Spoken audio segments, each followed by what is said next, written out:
तर पहा 48 साईजसाठी आपण 1 मीटरच्या कपड्याने कटिंग करून दाखवणार आहे. हा मी पॅटर्न तयार केलेला आहे. याची आपल्याला आता कटिंग करून घ्यायची. आधी आपण खडूने आखून घ्यायचं आहे. मग आपल्याला कटिंग करायचं आहे. याचं पॅटर्न काढून घ्यायचं आहे. मागच्या साईडचं पॅटर्न मी तयार केलेला आहे. आता मी हे कागद पुढच्या साईडचं पॅटर्न आखून घेतलेलं आहे. आता ते मी ड्रॉ करून घेते आणि मग पूर्ण कट करून घेते. आता आपल्याला योगपट्टीची जर कमी कपडा असेल 1 मीटरमध्ये 48 साईज जमत नसेल तर ही ट्रिक वापरा, तुम्हाला नक्की ब्लाऊज जमेल. आपल्याला कटोरीसाठी थोडीशी शिलाईचा कपडा जास्त घ्यायचा आहे, त्याने आपली शिलाई व्यवस्थित येते. तर पहा शिलाईसाठी आपण आता थोडीशी जागा जास्त घेतलेली आहे. आता आपल्याला योगपट्टी तयार करायची आहे. योगपट्टी आपण तिथं साईडला जागा आहे तिथं आपण ठेवून घेणार आहे. तर इथं योगपट्टी आपली बसली आहे. आता ही योगपट्टी आपण ड्रॉ करून घेणार आहे आणि जसले तशी आपण कट करून घेणार आहे. आता आपण हे ड्रॉ करून घेऊ पूर्णपणे. जर तुम्हाला व्हिडिओ आवडल्यास लाईक कमेंट सबस्क्राईब नक्की करा. आणि ही 48 साईजसाठी एक योगपट्टी आणि एकदम परफेक्ट फिनिशिंगमध्ये आपली कट करून होईल.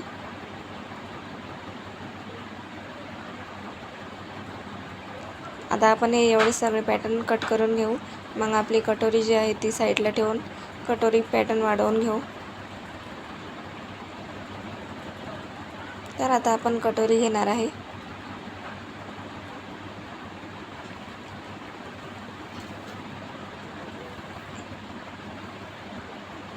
तर आपल्याला आता ही आपली कटोरी आहे. कटोरी वाढवलेली नाही पण तिला आता आपण वाढवून घ्यायची आहे. तर कटोरी कशी वाढवायची तुम्हाला जर पाहिजे असेल तर मला नक्की कमेंटमध्ये सांगा. मी तुम्हाला 48 साईजची परफेक्ट कटोरी कशी कट करता ती व्हिडिओ बनवून दाखवणार आहे. आपल्याला आता हा पॅटर्न पूर्ण कट करून घ्यायचा आहे, जेणेकरून आपली ब्लाऊज कापड आहे तो गोळामोळा होणार नाही. मग आपण शेवटला सगळं करून घेऊ.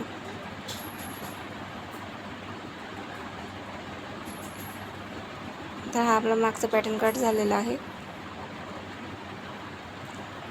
आता आपण ही योगपट्टी पण कट करून घेऊ. जेवढं आपण योगपट्टीचं मार्किंग केलेलं आहे आपल्याला तेवढंच कट करायचं आहे.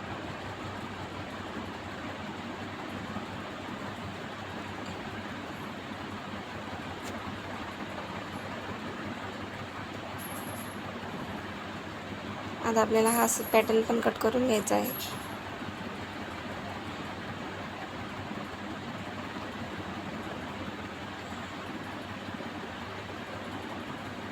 तर पहा एकदम फिनिशिंगमध्ये कट करून होईल आपली.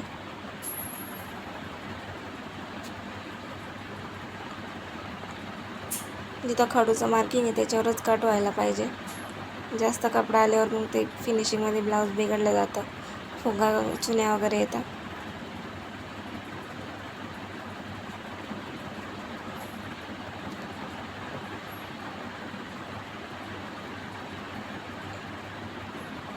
ही झाली आपली पॅटर्न तयार कट.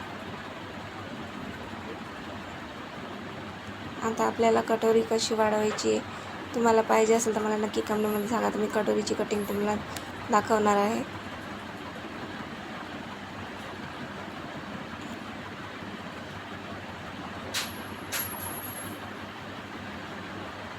तर जशी आपली कटोरी आहे तशी आपल्याला पूर्ण वाढवून आखून घ्यायचं आहे.